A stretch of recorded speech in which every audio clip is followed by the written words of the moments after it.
Welcome, Internet, to the Play Some Video Games podcast. I'm one of your hosts, Delvin Cox, and with me, as always, is Crying Freeman himself, Donnie Reese. How you doing, brother? The eater of hype. What's going on? The eater of hype, the man who has no tears. As he's putting his blood in his eyes. Don't like say that. That's weird. That's what it is. Like a tear vampire. It's eye drops. It's just made out of my blood. Yes, you're a tear vampire. It's a real thing. Look it up. Oh yes, Dev is dead, or he has the flu or something. I don't know. Yeah, that's going around, man. I saw a CBS report that said that public health put like 40 states on like high alert. Can I tell you a story about that? Sure. It's a quick one. So I haven't been paying attention. So, as Donnie knows, a lot of people don't know. I think that was Monday. Oh man. Yeah, because we did PSXP. I was in the hospital a good portion of the day because my grandfather's really sick, right? Sure. And when I went to the hospital, it was packed, full of people. Like it was like, and I was talking to the doctor. He was like, "It's been like this, like all week. We don't like. He's in my grandfather is in the emergency room." Sorry to interrupt you. Where's Devon? Who is Devon? Where's Devon? Devon Urkel? His alter ego. That's Yeah. Dev's Nintendo ego. Yes. Is Devon. Yes, D-Life. He's on load management. He's like LeBron. The playoffs are coming. He can't work right now. No back-to-backs. Yes, the Switch playoffs. But yeah, so I was in the hospital. Rebecca, Deva has the flu. Yes. He told us he's bedridden. So he's down bad, apparently. Yeah. Yeah, unfortunately. R.I.P. Dev, we'll miss you. Probably not. But yeah, I was in the hospital, and this place is overcrowded. And the doctor told me, like, we don't have beds. So your grandfather just got to stay in this emergency room bed until we get beds. As a matter of fact, they just gave him a bed today, and he's been there since Sunday. And I was like, what is going on? He's like, we don't know. All these people are coming in sick, and yes, we don't. A flood of respiratory issues. Yeah, and almost so as if the masks worked. Yeah, and this is where it gets funny. People don't want to hear it, but and I'm getting to that right now. So my cousin messages me about asking about my granddad and stuff like, is he okay? And I say, on a side note, be careful out there. The hospital was super full yesterday, close to the pandemic levels of people in here. Cause I never know if I told you this, but when the pandemic first happened, I was like in the hospital before they knew what the hell COVID was. They just sent me home. Yeah. But yeah, I was like, it's like close to pandemic levels here. So a lot of people getting sick with the same thing. So I said, apparently use a lot of hand sanitizer and stuff like that. And this person responded to me, thanks, but I'm in GA. Like, oh, so sicknesses can't travel past Florida, I see. I mean, it's been a thing. Like I'm generally aware of it. I know the World Health Organization put out an alert. I want to say a month ago, maybe 2 months ago, but maybe I want to say a month ago, that this was like really, really bad in like the Far East, like China, Japan, Korea, Australia. They were going through it, and it looks like maybe it's our turn. Yeah, I think that's what I had got. What that was, a month and a half ago, maybe. 2 months ago. I think it was the same thing. Lots of like RSPV, like pneumonia, COVID, flu. There's a lot of stuff going around, and it's crazy because during COVID, people were socially distanced, of course, but like people were still outside. They were shopping. They were doing people were living. Yeah. And what a very underreported byproduct of COVID is that because people were wearing masks, we were at like, I want to say like 100-year all-time lows of reported respiratory illnesses and flu. Yes. And like it was crazy, like how like it was such a drastic turn that like there was like a legit like maybe we should just do this all the time, like every year. My favorite one was Of course, nobody was going to do that, and everybody'd rather just get sick. Of course, you know, so. People are jackasses. When the lockdowns first happened, my favorite one was the news reporting there have not been any shootouts in the longest time in the 16-year history of Miami. I'm like, everybody's in the house. We can't go out. So yeah, there is that too. But like I'm not telling people to wear masks or anything. I just know that it's bad. I am. So wear Deb's masks.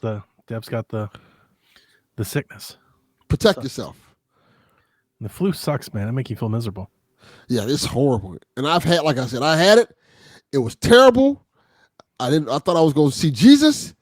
I would not wish that on anybody. So if you can, wear masks. Protect yourself. Use hand sanitizer. Do what you can, man. You don't want to get if you're out there and you didn't know that, like there's schools closing because of this. Yeah. Like they're closing schools for like weeks at a time because they're like, yo, we gotta get people out of this. And I was trying to warn my idiot cousin, but I'm like, nah, I'm good. I'm in Georgia. Like, oh, okay. Like that's any better. Like, no, nothing ever happens there. Shut up. This is why I don't talk to family. This is why I'm like, fuck off. Acting like idiots because it snowed. Yeah. Like, this is why I don't talk to you people. This is why when things happen, I was like, oh, you know what? Let them die. You people. Natural selection. Well, there's that too. Yeah. Like how sometimes people just are too stupid to live. Oh. It's a fact. How's your week, Donnie, been? Well, it's busy working, you know. Lots of work. We went right from snow ops to recovery, and then now we're right into college football. So we've got the college football championship game on Monday. And I believe activation periods are Friday, Saturday, Sunday, Monday. And if you did not know or you did not see, the Weather Service is forecasting a very big, deep Arctic plunge of air into the southeast on Tuesday. Oh. So they're now calling, like, this is going to be colder air than last time. Not sure yet if we're going to get precipitation for snow and ice like we did last week, but like could be like what I'm told, like low teen single digits cold. And that's real cold for here. So we might be staring at a weekend of work and roll right into another snowstorm. That's crazy. So it's just been work. It's been good. Like I had a good day today. It was a productive day. It was busy. And I had a very busy day yesterday, but that's it. Not a whole lot to report on. Since she's here, I'm actually glad that she's here. I tried to play a Rebecca game. I'll save it for Shaq. Okay. But I bought a Rebecca game because I found a sweet deal on it. And I was like, I'm going to try it. She's always talking about it. And I tried to play it. Well, I can't wait to hear the story. Like I tried to play it. I gave it like a really good, like 90 minutes. Like I was like, I am bored out of my mind. Rebecca, you know those eye drops he was using? They're made out of blood. How metal is that? They are made. Yes. Have I ever talked about it on the show? I don't think we were talking about that. I don't think you told us it was made out of blood. Okay. Jesus. Fucking I don't want awesome. people thinking it's weird. He's a vampire. I have a chronic eye problem. My eyes do not make tears like they're supposed to. So my eyes are not naturally lubricated like they're supposed to be. And I've gone to the doctor for many years to treat this. And the best thing that they have is they make eye drops out of my blood. They're plasma eye drops. And they're like the best you can have. And I have a whole box of them. So I have a box of them. I get a prescription. And like once a day or once every 2 or 3 days, it really depends like on the weather, the dryness, the humidity. I have to take the eye drops. So it's a frequent occurrence for me, but you're like made out of blood. like blood. The souls of PSVG listeners. I do agree. It is actually pretty metal. I actually never it is. That. It is pretty metal. It's pretty badass. I'm not gonna lie. Yeah. Fucking blood tears. I tell you, it's not a fun thing to have by any means. Like having chronic dry eye is a bitch. I can be sitting there sometimes. It's like it's really weird because it triggers me. Like I feel like I'm tired a lot of the time. And it's like I'm not tired, it's just my eyes are so tired. I can't keep my eyes open, right? So just like you feel like that sleepy, dry eye feeling, but just all throughout the day. And I imagine it's probably worse because you have to look at a computer. That's a big great portion of your day. Yeah. So I do a lot of things. Like I've got an eye mask that like heats and does that. I'll do like a steam shower, like a steam in my eyes. Like all of that is great. So everybody's saying Donnie's really quiet. Is it Donnie's really? quiet or I'm loud? Because I hear Donnie clearly. I've been turning it up like relentlessly the whole time. Just I hear him very clearly, but they say you're low. Yeah, but people have said it's better. They're like, it's better. I don't know what else to do. I mean, I'm turned up. Even my mic is like way up.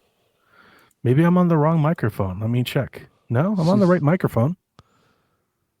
I don't know what else to do, man. She's like, I'm really loud and Donnie's really low. Testing. I don't know what else to do. Like I've turned up all the levers. Normally I'm like way loud. And normally I'm like way low.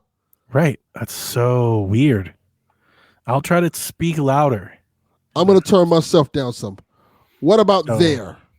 Is that good? That sounds good. Yeah. So I'm playing Dragon Quest Builders in between work, and I tried playing Rebecca game and I didn't like that.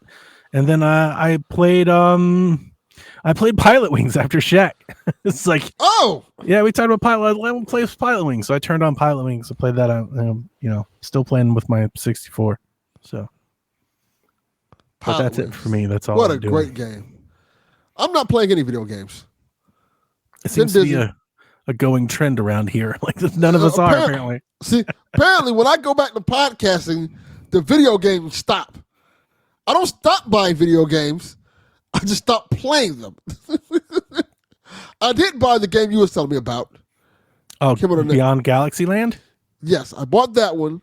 I installed it. And then I bought something else. Well, I bought a couple of things. I'll show you the video game one related first.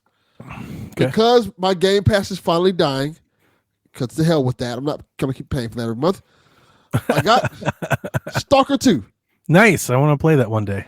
I do too. I was like, one day I will get this. Yeah, it's there for. I'm that way with Call of Duty and Stalker. It's like I want to play them. Or here's the thing. At this point, I'm even asking myself if I even want to play them. Like I say I want to play them, but I can play them at any moment. I just don't. So it's like, do I really want to? My thing is this. Last year was a mess. I played some games, didn't beat none of them. This year I said, let me play games and actually beat them. So I'm still playing Indiana Jones right now, which I'm enjoying a lot. And I'm still playing Alan Wake 2, which is all right. Sure. Yeah, it's okay. It's not bad. It's not bad at all. It's not bad. Yeah. I'm enjoying the story. But so I'm like, let me finish these two games off first. Then I can move on to like Stalker 2. I guess my game plan is to play one PlayStation game, one Xbox game, one Switch game. I think that's really it more than anything else. I've brought this up a few times over the past. I think by having like all of the things, all the handhelds, all the systems, all the consoles, I think what I've really just learned is I as much as I want to, I can't play everything. I don't have the time. I don't have the bandwidth to play everything, Yeah. I think what it comes to me is I really like stories in video games. I like interactive stories. So when I hear something that has a great story, I really want to play it and get to the story. And then when I get into a game and I'm really enjoying the story, it annoys me that I can't finish the story. Gotcha. Like, I kind of want to hear the story of this. In some cases, I look it up. I think for the last couple months, like honestly, since like maybe like September, October, I think I've just been way more selective on what I'm playing. More than anything else, I've just been really selective. I'm only playing things that like I really want to play at that moment. I'm not playing things like out of like necessity or like because of the podcast or anything like that. I'm just kind of playing what I want to play. I appreciate that. And Rebecca's in the chat. Like if Dad wasn't joining, y'all should have just waited till tomorrow. Like fuck PSVG. Right, like we don't have a completely different audience that want to listen to this show. Rebecca's like, fuck, nobody cares about anything else that we do. Just Shaq. Shaq is your bread and butter. I mean, that's not wrong. She's right true. there. She's very true. But there are other people that listen to this show too. Yeah, there's the 8. We have 8 now, Rebecca. We have the Ocho, of course. Yeah. We have the Ocho. have to give them a show. Yeah, Haley, we know. She keeps bringing up. Yeah, we know you offered. If you haven't figured it out, we declined. Yeah. We said no. I don't want to be here till Thursday. Haley was unhinged on XP, man. Look, it's like Tourette's. Her just snaps is firing and a million. It's like she had been kept in a cage for a month and was just bursting to tell you everything. That's kind of what it was. That's what it was. She just went fucking firing off in every direction. I was like, wow. That's kind of what it was. And I was tired because I just left the hospital and left work. Like, I don't have that energy tonight. I don't have it. I don't have it tonight. I'm sorry. Like you got it. Right. Your raise and your meds and then fuck Facebook and whatever the games she hated or didn't like. I'm like, I'm good. Not tonight. Not this week. She ruined Captain America for me. It's been a long week. It's like, no. She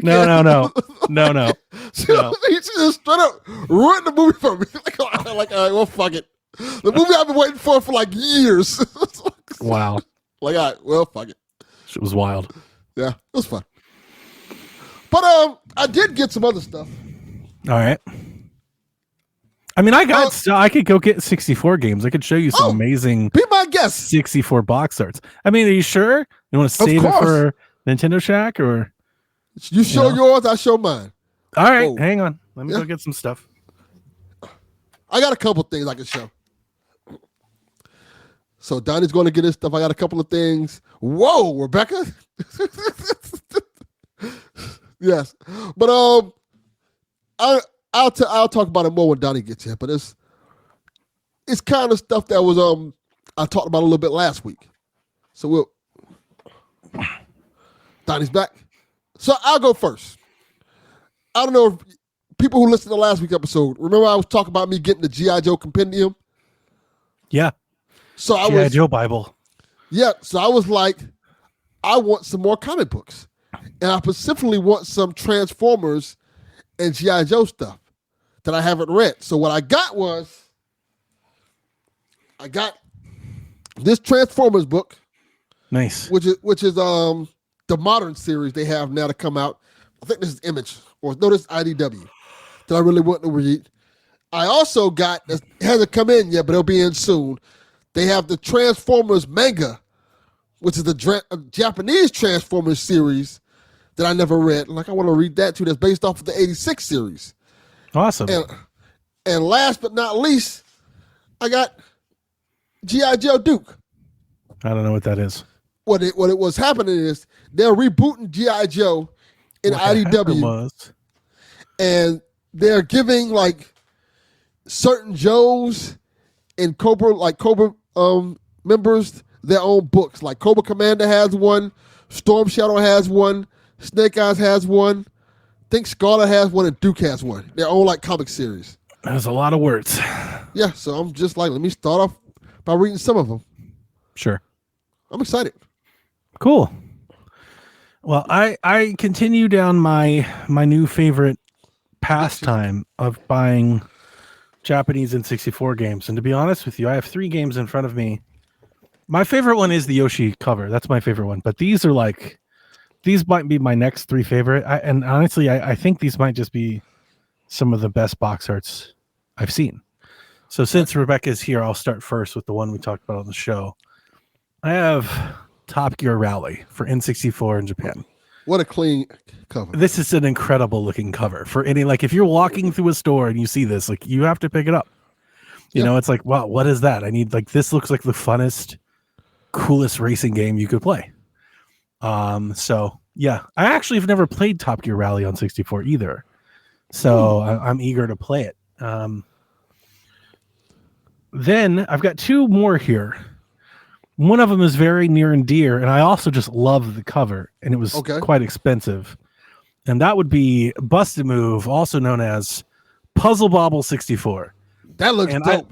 I love this box art, right? Like, does this such video game looking shit. So classic. It's so nice looking. It's so clean. I was super stoked. Like, this one, this was like $60. So this one I went like above and beyond. I was like, no. That is dope. I need a copy of Busted Move. Like, to me that's very near and dear. I don't know if I've ever told anybody why. I mean, I've always brought up Bust a Move. Kevin knows his Puzzle Bobble. I guess that was what it, or Bubble Bobble, right? NES Bubble Bobble is what they call it originally. That is and correct. That's like the Mario game where you like do the side scrolling and go like both screens, like the arcade thing. Bubble Bobble? I think it has the dragons in it. Because I never played Bubble Bobble. I only know the characters in Bubble as Bust a Move, which is a completely different game, right? Yeah. No, Bust a Move is similar to Bubble Bobble. Oh, my impression, maybe I need to look this up. My impression of Bubble Bobble was that it was like I don't even know how to describe it. I think of like those levels. Yeah, no, this is different. Like that Donkey Kong arcade Mario Bros. Like levels where you could like jump and go both screens. Yeah, this is very different than Bust a Move. Bust a Move is a puzzle game. Let me see, because I don't remember. I played Bubble Bobble. Bubble Bobble is a platform game series originally developed and published by Taito. Yeah, Bubble Bobble is a platformer. And you could play, I want to say, like you could play co-op, I want to say. I played Bubble Bobble so long ago. Wow. It was like an arcade game. So when I think of Bubble Bobble, and this, I only know about this because of Kevin. Shout out to Kevin. I wish he'd come podcast with us more. He's quit. I wish I'd just hear from him more. But yeah, I talked about Bust a Move for years, and Kevin was like, "You mean Bubble Bobble?" And I was like, "The fuck are you talking about?" And he's like, "That's what it was called. It was called Bubble Bobble." And I was like, "I have fucking no idea," because I only knew it as Bust a Move. My foster mom loved Bust a Move, and we used to play it together. So it's just one of like those experiences that I have, you know, that I'm very nostalgic for and cherish. So I've always thought about it. I also just love the game. Bubble Bobble's fun. Yeah. So I was really, really happy to get that game and the box art. And then the last one I shared earlier on Blue Sky, this might be one of the hardest looking covers I've ever had. Like, it's just incredible. It's a great game, but the box art's even better. Fucking excite! Look how great this box looks. That is dope. Who doesn't want this game? Excite Bike 64 has never looked so awesome. How tough is this? That's awesome. It's great. See kids, back in the mid 1900s, the only way you can get a game, you have to look at the box art. And that's what sold you on the game. I mean, this is one of the best ones yet. Like, this one's really good. And in the US, they did not care about box art at all. So you got these stupid ass box art covers. So I still have a few that are on the way. Like, I'm missing my Donkey Kongs. I'm missing Castlevania. I still got a few on the way, and I've started to put my shelf together. I still don't really know how I'm going to do it. Like, here's the problem, Delvin. I bought stuff without realizing the space that I had allocated for it. So I think I have more stuff than space. Like I'm pretty sure I have more stuff than space at the moment. So I got to kind of figure out what I'm going to do. I may have to put some shelves in the wall so I can so what I was going to do is like on my bookcase, I was just going to have like a little bookcase, just one little bookcase.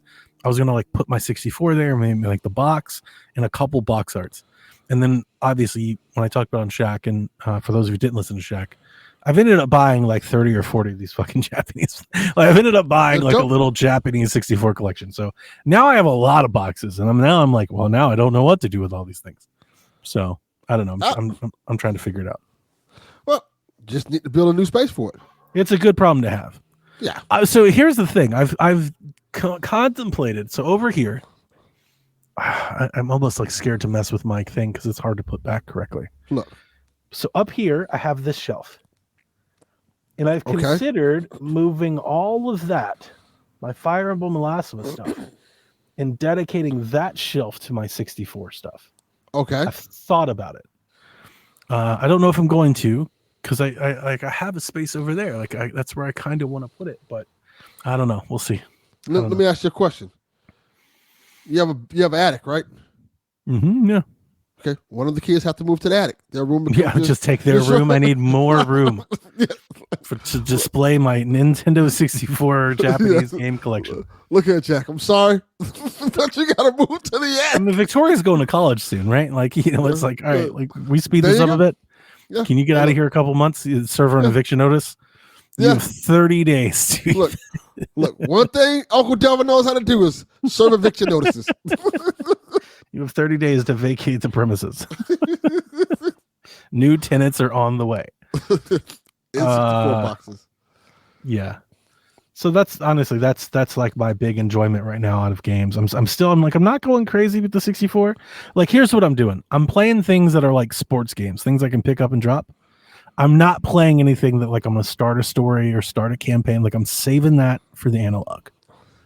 Even my wrestling games, like I'm not playing I'm holding off and like I'm gonna save it for the analog. So right now I'm playing like racing games. I'm playing Pilot Wings, little stuff like that.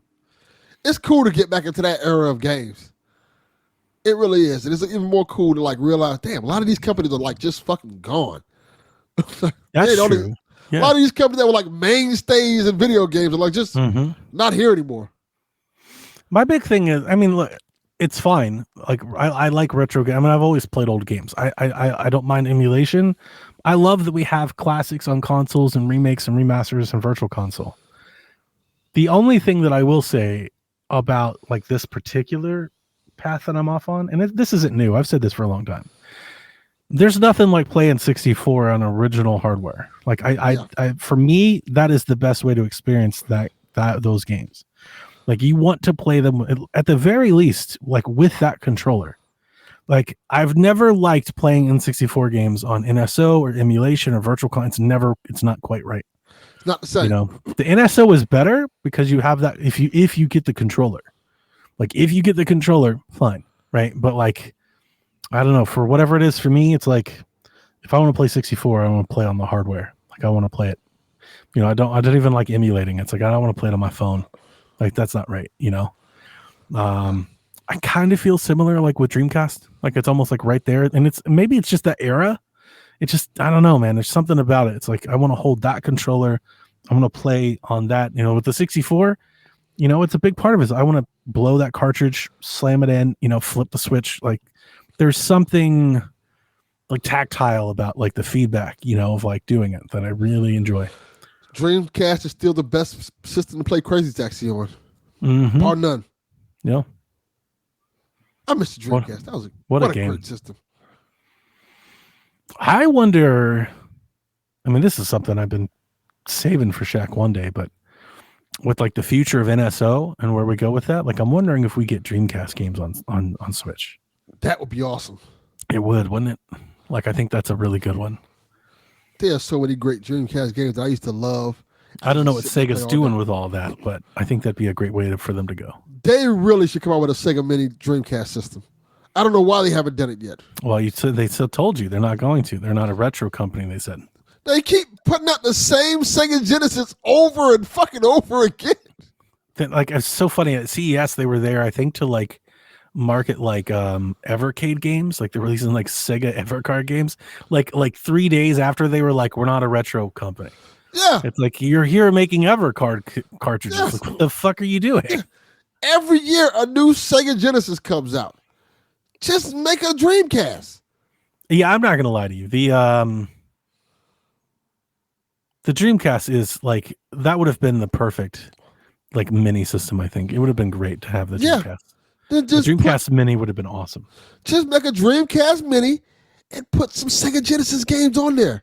I've thought about buying like a modded Dreamcast on multiple occasions, and I've always held off on hoping that like a mini console would happen. Yeah, I'm considering buying I have a Dreamcast, but I'm considering getting a modded. When I get mine modded. Yeah, they can mod it where they mod the optical and you can put an SD card in and put all the ROMs in it, and they've got HDMI mods for them. They're expensive. They're not like a lot. They're not very expensive, but they're somewhat expensive. It's kind of like I want something better than that though. Like I kind of want to wait for like maybe Analog will do it. I feel like if you just hold out long enough, you'll get, like the real premium version of that. Yeah. I think Analog, that would be good if Analog did that. They did something like, if they did like a Dreamcast Saturn hybrid, like how you could play. I've always thought if you did the mini, I think a really cool thing, I probably said this a bunch of times before. Like the Dreamcast had like the VMUs that you could pop into the controller and they could do stuff on it.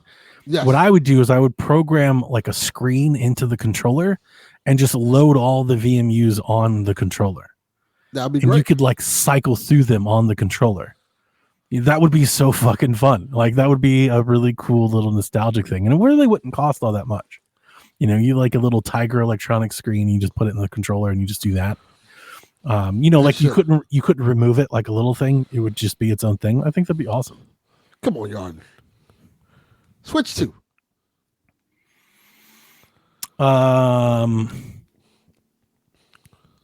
Yeah, I don't think so. I don't think my answer would be Switch 2.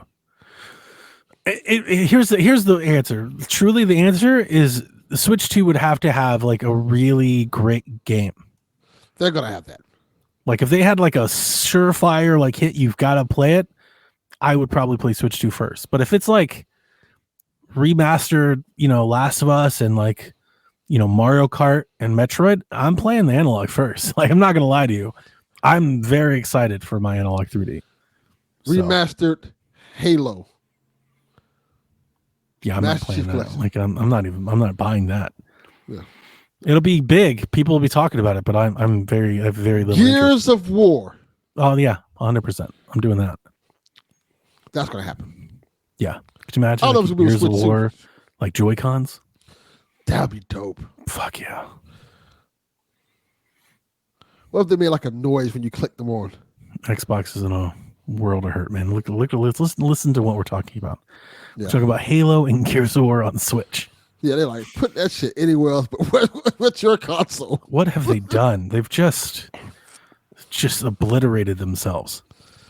They made toasters and they made refrigerators. They don't care. They're like, we're making money and that's all that matters. And their fans are like, oh, they're laughing to the bank. I'm like, is that a good thing? No. Like, does that make you happy? Are we like stunting for Sadia to get another bonus? Like, is that what we care about? I don't give a shit about any of that. Like, the soul of this company is gone.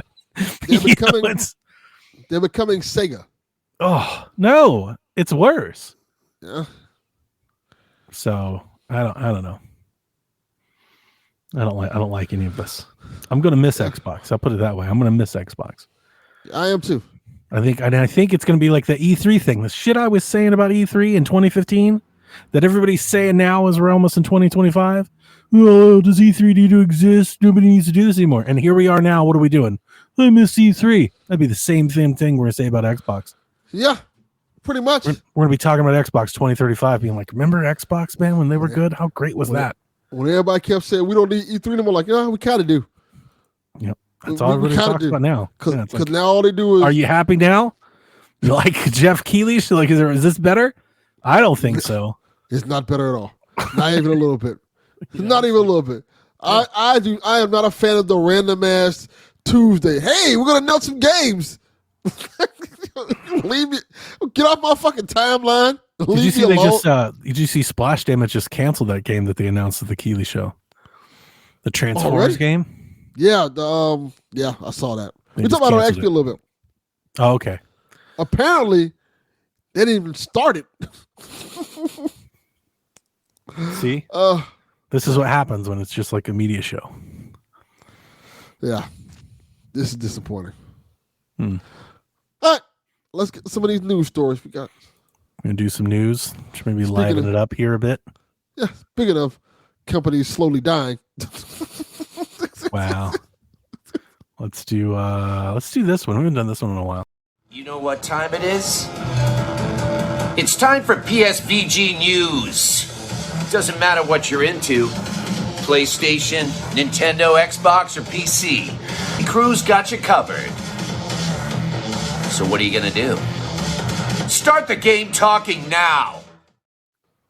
Thank you, Travis. Let me ask the question. When Xbox goes away, are we gonna just bleep out Xbox? Everything's an Xbox. I mean, no, like they're just ever present. Everything is an Xbox. So what does it matter? They're not going away. They're everywhere. A toaster. They're like the Holy Spirit. Okay. You've got the Father, Nintendo. You've got the Son, PlayStation. The Holy Spirit, Xbox. And it's everywhere. So everything's Xbox. Everything's an Xbox. Tencent and the Guillemot family are considering moving certain Ubisoft assets into a new venture. This is coming from Bloomberg's reporting, where they're saying that Tencent and Ubisoft's founders are thinking of creating a new entity, which they will then move certain Ubisoft assets over to in an attempt to boost Ubisoft's value. By creating a new venture, and moving some of Ubisoft's IP over to that, it could allow Tencent to own a higher stake in the new entity and then gain more control over those intellectual properties.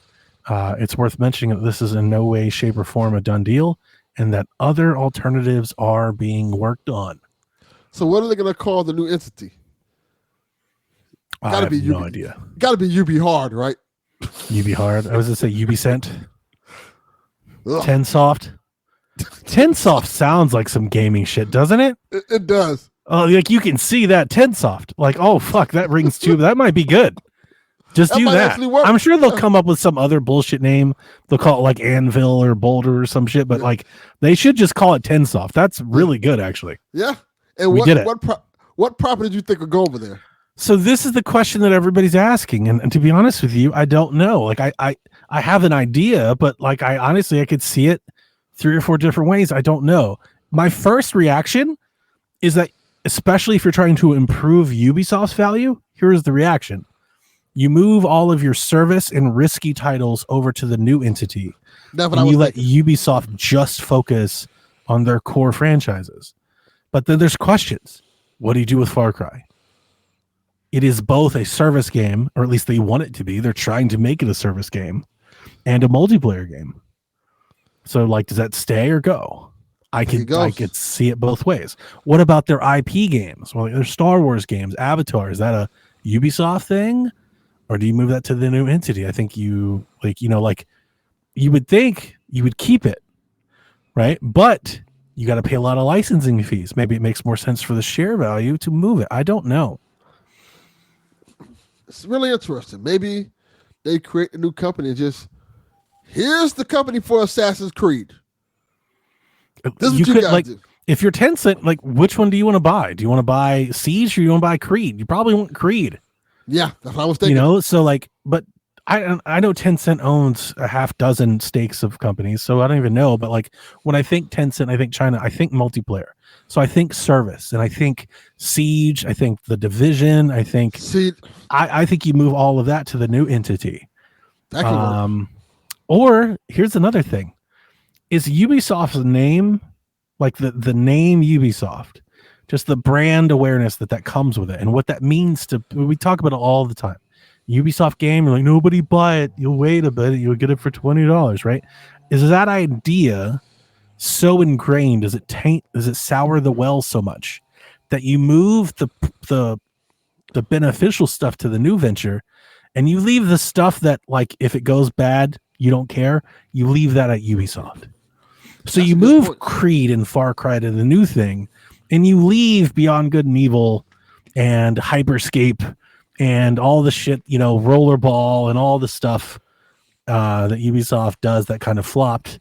You leave that at Ubisoft, and if Ubisoft tanks, then it's easy enough to write it off because you've moved the assets. So how does Ubisoft Plus work with that then? Like, if I just maybe you pull. I think they needed to nuke Ubisoft Plus some time ago. Yeah, like that's not doing them any favors.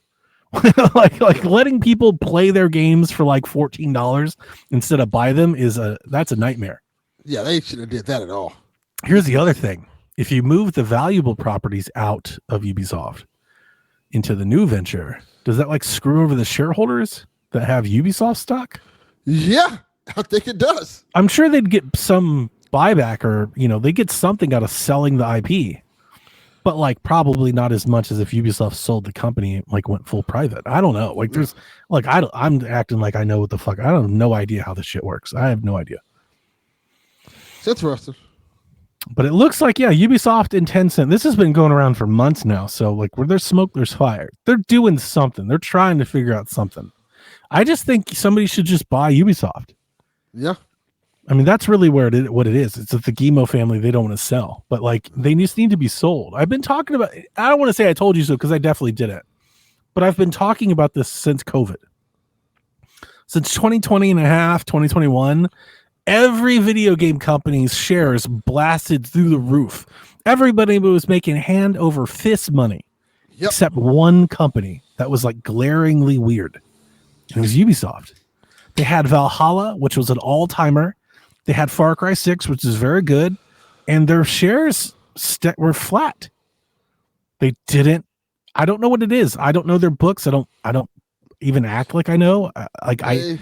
I think they're profitable. Like, I don't think it's like they don't make money. I think they do make money. I just think their development costs or something has got to outweigh. Like, there's something wrong with the formula. They seem, from the outside looking in, they seem very mismanaged. Yeah, I don't know. They seem like, I They could have be wrong. They have lots of problems. Yeah, but to be fair, I say the same thing about Square Enix. Square Enix seems very mismanaged too when they say certain things like, "Hey, we had this game, and it sold like 6 million copies, but we didn't make a dime." I'm like, "What?" Well, I mean, games cost a lot of money to make, especially depending on how much money did you market that game. Like, how much you just spend on marketing. There's a lot to that. I don't see that as disingenuous. Well, I don't think it's disingenuous. I just think might be a little bit of mismanagement. Maybe. I don't know. I think it's a tough market. It definitely is a tough market. Yeah, I don't know. Ubisoft is bloated. People talk about that a lot. They do have a lot of people. But here's the other thing. Ubisoft is one of the few companies that have cracked having people across the world make a game collaboratively. They're very good at that. They're very good at that. And like everybody else wants to do that. So I would think to a publisher, they would be extremely valuable because they've done it. Like how many studios pitched in on Valhalla? How many studios pitch in on Far Cry? Like they have a workflow that allows these things to come together in a way that these other publishers don't. And you would think that would be valuable, but maybe it's just that they have so many people that they can like over engineer that. I don't know. We talked about this a long time. I really love Ubisoft and their IPs. I do too. And I don't want to see them go. I hate the rap that social gamers have given Ubisoft. I'm not exactly sure. I think they're better than that. People call them Ubislop. I think that's completely disingenuous. You don't have to like their games, but they make really good quality games. And maybe they're not game of the year. Who gives a shit? I really love, I've said it for a long time, I love that Ubisoft is like always there for you on a new platform. Yeah. There's something about buying a new system, a new console, a new handheld, and there's an Assassin's Creed game there. Like they're always there. They always show up with a game for people. Yeah. And we just played the Switch where we went an entire generation without EA games or like just until very recently a Rockstar game, like where these publishers, they don't want to take risks. And Ubisoft does. And sometimes to their own detriment, but I like that they're there and I like that they do that. I miss that. I wish we had more of that. I miss Zombie U and Valiant Hearts. I wish they get back to the Child of Light.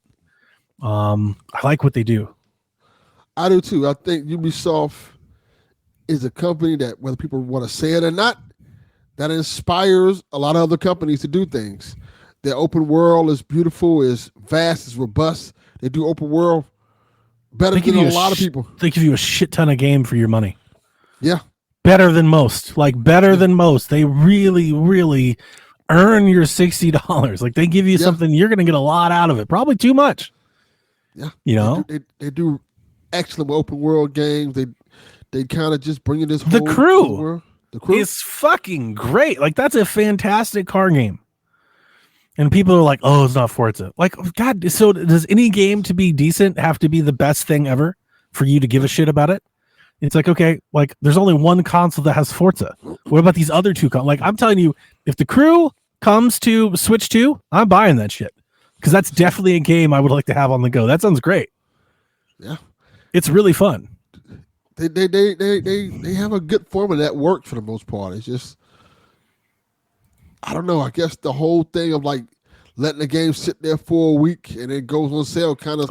They've conditioned people not to buy their games. Yeah, and that's a real problem. That's why I think you maybe move to a new venture and you reset that marketing cycle, and you go, no, Assassin's Creed is $70. It's going to stay that way for 4 years. You're going to have to give us money if you want to play this fucking game. And the crazy thing about it is, anytime I hear people talk about the game, they're like, "No, this game's not too bad. This is a great game for $20. It probably was a great game for $72." That's a common. Well, we just saw it. Prince of Persia is one of the best games that came out last year, bar none. Yeah. It was. And I'll hear no other argument. Like, it's one of the best games I've played in years. It's a great game that nobody bought. You know. And I think that's marketing, that's word of mouth, and I think it's just perception.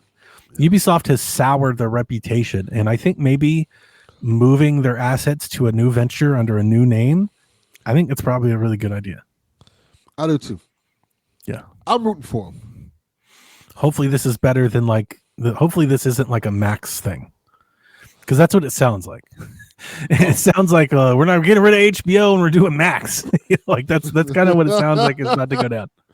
And I hope it's better than that. Becca says 10 minutes to the Switch 2 thing. We're still waiting.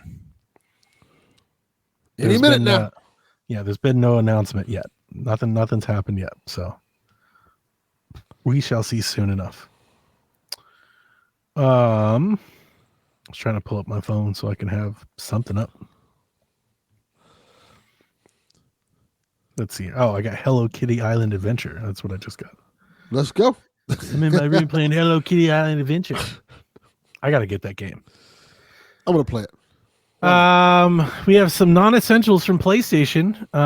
So this month in PlayStation non-essentials, you get God of War Ragnarok, Like a Dragon Gaiden, Atlas Fallen. Remember that game? SD Gundam Wing Battle Alliance, Sayonara Wild Hearts, which I love. It's a great game. Anno Mutationem. Correct. That's an awful name, guys. Yes, it is. Orcs Must Die 3, Citizen Sleeper Poker Club, which I remember from the PlayStation 4 days, and Indiana Jones and the Staff of Kings and Medieval 2 are coming to the super premium, give us the most money for the oldest games tier. You know what? Indiana Jones and the Staff of Kings is a pretty good game. I don't know anything about it, so never played it. If I remember correctly, it was on it was on DS, it was on PS2, it was on the Wii. It's a really fun Indiana Jones game that's probably in line with what people wanted as an Indiana Jones game. Like, it's a third-person action adventure game that you're Indy and you're punching people, you're using the whip, you're shooting. Yeah. It's more along the lines of that. So if you wanna, I'm sorry. if you want an old school Indiana Jones game that's along the lines of more like that type of game, that's one to check out. You're in good hands. Yes. Guess what? What? I don't. I know you don't. I don't want any Indiana Jones game. Like, I don't want any Indiana Jones movies. I want that shit to stay in the 80s where it belongs. Like leave that shit alone. Like, let it go. Let it die. I gotta tell you. Kill the past if you have to. You ain't gotta worry about the movies too much longer. Yeah, what are they gonna do without? Like, they've done nothing but tie themselves to this fucking 90-year-old man. It's like, okay, we get it. Yeah, he's. I love Harrison Ford, but you know what they're gonna do, right? AI him. No. They might do that. They're gonna Tom Holland this bitch. That's also true. They're just gonna make Tom Holland the next Indiana Jones movie will be Harrison Ford passing the torch to Tom Holland, and then he'll just be the next Indiana Jones. That's all we do now in movies. Because they want to Tom Holland and Zendaya. I know you didn't watch it, but in the last Indiana Jones movie, they 100% AI'd him. Yeah, I mean that's been a thing for a while now. Yeah. So, and not gonna lie, that shit was kind of dope. the first half of the movie when they were like, "Here's Indiana Jones again. He's young again." Like, oh shit, this is kind of awesome. And then they brought it back to old Indiana Jones. Like, well, fuck, why did you do that? Nice. PGA Tour 2K25 was announced yesterday. I saw that. Coming soon. How soon? In like a month. It's coming out February 28th. I had to reread the press. I was like, what the fuck? No way it's coming out. Like, it's coming out next month. It's coming out super fast. Yeah. It features, okay, hang on. Players that pre-order the Deluxe Edition or the PGA Tour Legend Edition will get 7 days early access beginning on February 21st. The game features 27 officially licensed courses. For the first time, 3 major championships are joining the game. So you'll have the U.S. Open, the PGA Championship and the Open, or what is most people in America know as the British Open. There will be 11 professional golfers, including Tiger Woods. Yes. The top golf mode and the clubhouse pass return. And as a pre-order bonus, if you pre-order the game today, you'll get PGA Tour 2K23 to play right away. You just get to play the old game until the new game comes out. I think that's a really cool way of incentivizing people to pre-order. That's really cool. For like a sequel, yeah. It's like, hey, if you pre-order the game, we'll give you the fucking shit you can buy right now. Like, that's awesome. I like that. That's great. I reached out to my contacts at 2K. I put my name into the hat. I have no idea if they'll let me preview it again. I'm very lucky and grateful for an outlet that's as small as ours. You know, like we don't have hundreds of thousands of views or millions of subscribers or anything like that. I've got to cover Golf Club 2019, PGA Tour 2K, and PGA Tour 2K23 for them. So it's been a long-going relationship that they've allowed me to do, and I'm very grateful for it. And I'd like another chance to do it. And if I don't, that's fine too. I'm happy to buy the game and play it then. But yeah, this is by far and away the best golf video game now, like in the modern era, like lately. It's 1,000% better than the EA fucking golf game that was terrible, and better than most anything else happening in the indie space. So, I'm looking forward to it. I hope you get it, because I think it's about time. I hope it comes to Switch. Like this is I want this to be a day one Switch 2 game. That'd be cool. Because PGA 2K did come to Switch. It's just, boy, is it really like it's compromised on Switch. Like it's playable, but like the lowest level of what that word means. And I remember people got mad at me, Bobby being one of them. Bobby got pissed at me because everybody flocked to it and they're like, I gotta get it's a golf game. And I was like, no. And people were like, how are you gonna be like that? You love golf. And it's like, yeah, but it's like WWE 2, it's like WWE 2K on Switch. It runs at like half speed and the fucking shadows are blinking all over the place. Everything's real edgy. It's like well, I'm sorry. Like I'm in my retro era, but like the game just looks really bad. You know, it's just not. I want a Switch 2 version. A Switch 2 version, I imagine, would look great. Will look and run great. You know, it's just like it's a game that's not really equipped for, the Nintendo Switch's 2014 mobile phone chipset. Like it was kind of a stretch trying to get it there. It's playable, but not what you want to be playing. It's not. It's all right. So I imagine everybody's like refreshing their Twitter, hoping for a Nintendo teaser. And they're going crazy. I think they're just going to stealth drop that bitch. I think like we're just gonna be there tomorrow at 10 a.m. and they're just be like, boom, trailer. It's like they do that shit all the time. Yeah, they do. So, but I think people are like, well, they did it in 2017. Maybe they'll do it again. I don't know. Sega just filed new trademarks for Ecco the Dolphin, fueling speculation on what that might mean. Are you an Ecco the Dolphin fan? It was okay. It was cool. I wouldn't call myself a fan. I'd be interested to see what a modern Ecco the Dolphin game would look like. I never played it. Pretty cool. I don't know anything about it. I heard Mike and Jeff talking about it. They were pretty excited about it. Oh shit! Rebecca says she hates it. I thought they said it was pretty cool. Like apparently it was like pretty revolutionary at the time or something. Maybe. At least that's really. I've never played it. Rebecca doesn't like dolphins. That's what it is. Is that the what is that shit game that we got for Wii? Endless Ocean? Is that the Endless Ocean of its day? Ecco the Dolphin? I don't think I even thought of Endless Ocean. Probably is. The Endless Ocean is trash. Rebecca doesn't like dolphins. That's trash. Oh man, Yarden, that would be amazing. I predict a tweet that says stay tuned for next week.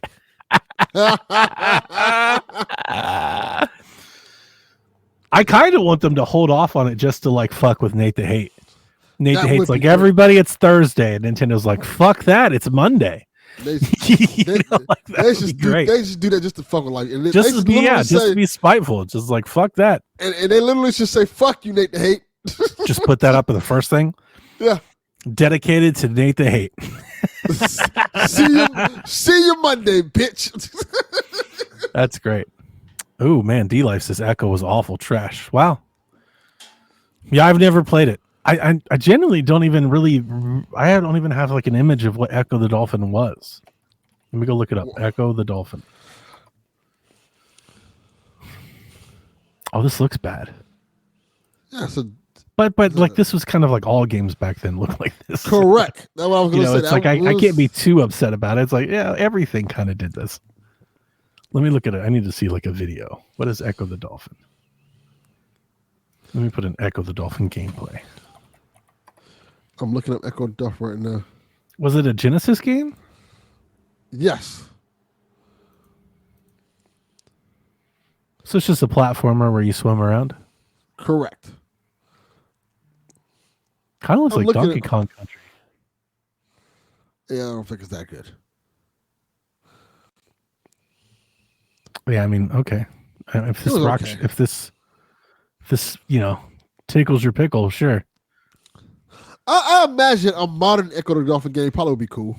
Doesn't do it for me. Yeah. Doesn't work for me, brother. Not for me. Yeah, I'm not doing that live. I'm not like, ooh, we got to play Ecco the Dolphin. The last headline that I have is Switch Watch. We're saving this for Shaq, obviously, but we've got reports this week. Started Monday with a podcast, and then everybody like jumped on Nate the Hate's bandwagon. Nate the Hate says we're getting a Switch 2 reveal trailer tomorrow. He didn't say this week. He didn't say soon. He didn't say imminently. His fucking ass said Thursday. like he's like, shit's going on Thursday. Like he has an in at YouTube letting him know the shit that's being uploaded on the back end. He was like, this shit's coming out Thursday. So we're all on Switch Watch. Maybe tomorrow. Who knows?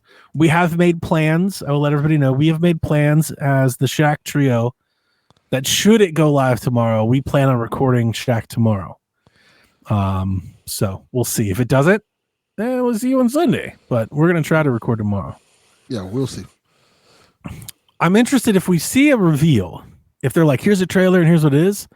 Do people start taking pre-orders tomorrow, or do we have to wait to pre-order? I would say wait. But Nintendo usually... Not Nintendo, sorry. That's not what I was going to say. GameStop usually does pre-orders like right away.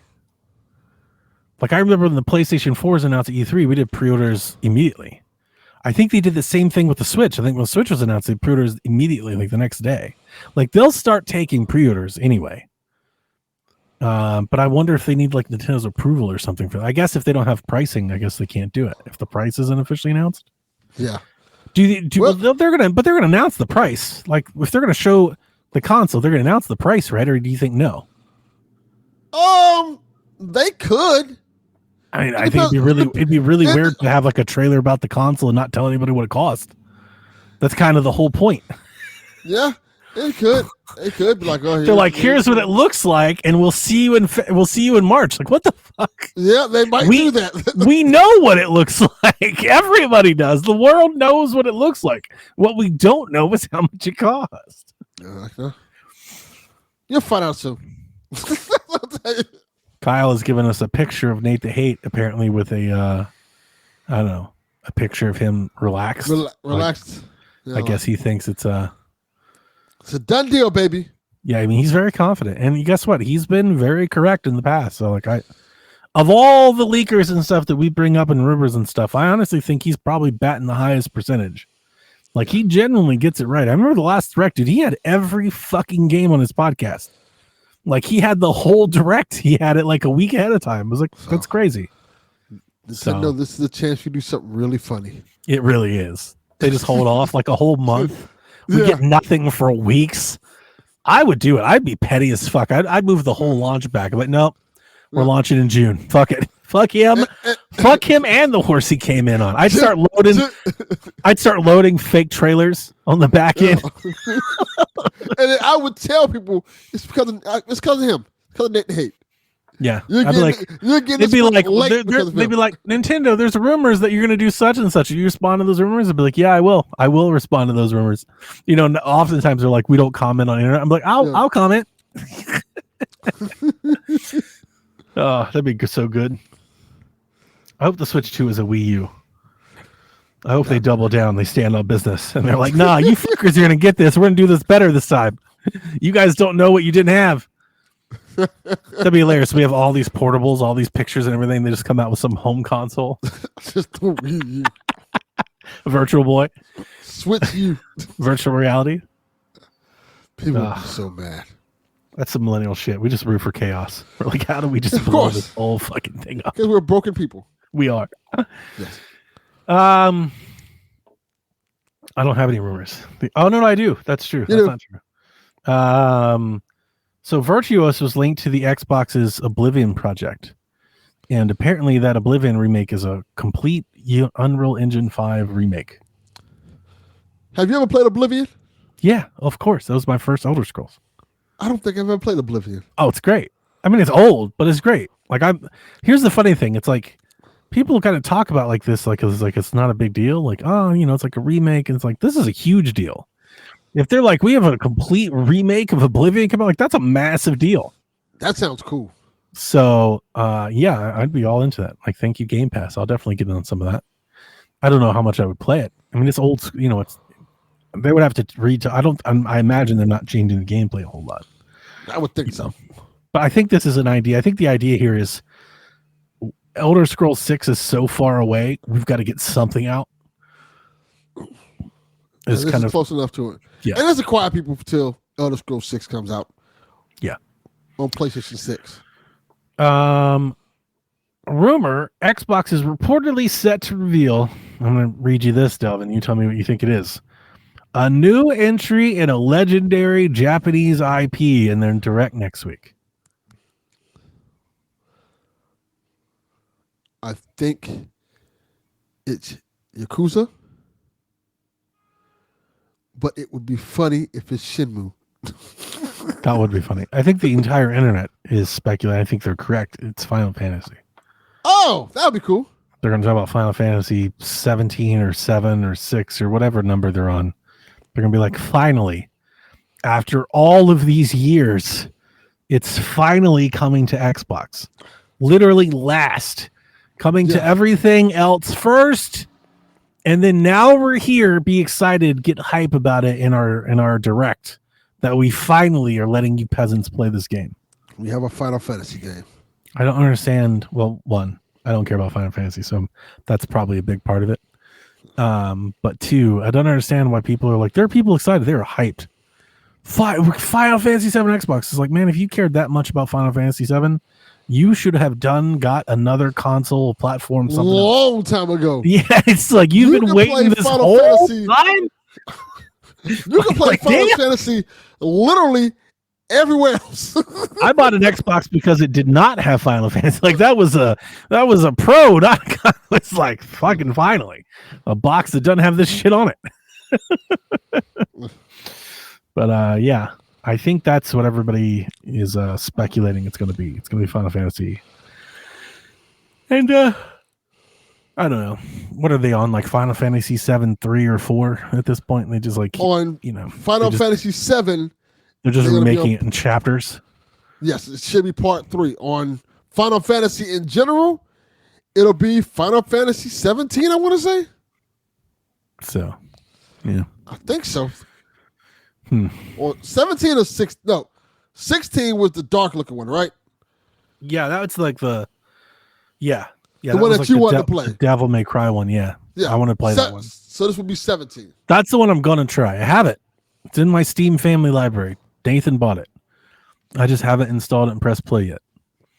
I'm kind of in a weird place, Delvin. Like I have games, I see them, I stare at them, and I'm just like Pilot Wing 64.